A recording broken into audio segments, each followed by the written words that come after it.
கிறிஸ்துவுக்குள் அன்பானவர்களே, உங்களை சந்திப்பதில் மகிழ்ச்சி அடைகிறேன். 1 யோவான் 5:14.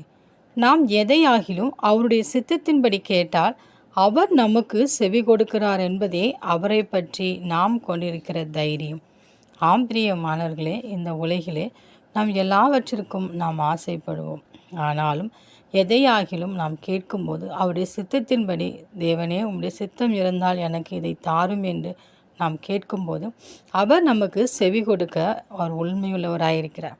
அவருடைய விருப்பத்திற்கு நாம் விட்டு கொடுக்கும்போது தேவனாகிய கர்த்தர் நம்முடைய ஆசையும் நிறைவேற்ற அவர் ஏற்ற வேளையில் கடந்து வருவார். எனவே ஒவ்வொரு நாளும் நாம் கேட்கிறதற்கு முன்பாகவே அவருடைய சித்தத்துக்கு நம்மை ஒப்பு கொடுப்போம்.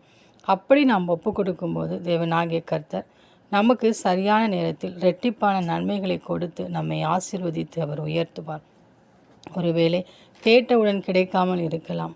நம்முடைய உலக பிரகாரமான தகப்பனும் நமக்கு எப்போது எது வேண்டுமென்று அறிந்து நமக்கு கொடுக்கிற போது நம் பரமபிதா அதைவிட அவர் நம்மேல் கரிசனை உள்ள தேவன் அல்லவா.